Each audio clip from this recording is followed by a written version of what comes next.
Good morning. Seafried with the morning grain comments. Markets are lower. Beans down about 6 cents. Corn 2, wheat down about 6 cents. Stocks are opening lower, but are off session lows. Gold, silver, and copper's lower. Crude's lower, and the softs, sugar, and cotton are also lower. I think when we start talking about news of the day, there is in the bean market concern about soybean export demand, even though our commitments today are above USDA's, above last year. And the reason for that is that Brazil continues to be cheaper, and also China may see continued lockdown, maybe 28 cities, 200 million people, 25% of the GP, and that could lower their import demand of raw materials and soybeans.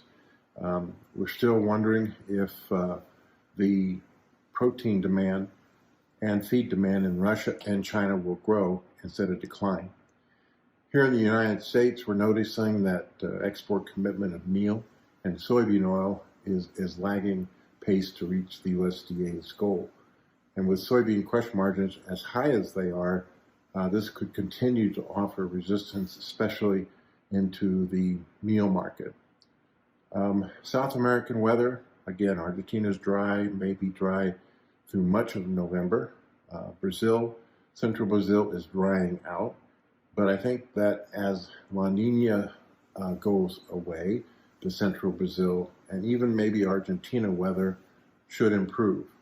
Corn market is stuck in a trading range, relatively narrow trading range, with domestic basis very strong to the feeders and crushers as they need to buy corn, and the low river system in the Mississippi River basically backing up corn into the country with a wide basis as we can't move the barges as much as we need to.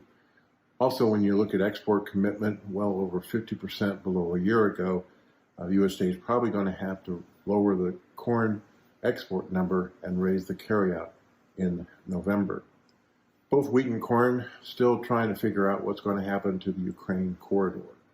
Ukraine exports of wheat are declining, while Russian wheat exports are increasing.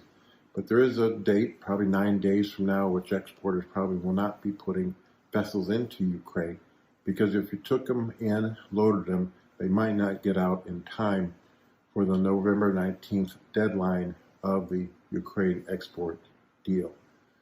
South Hemisphere, Argentina, too dry wheat.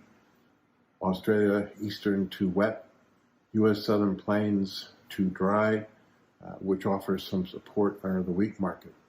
Yesterday we had a 25-cent range in Chicago wheat futures, which is probably going to be the norm as we wait results not only of the corridor in Ukraine, but also weather.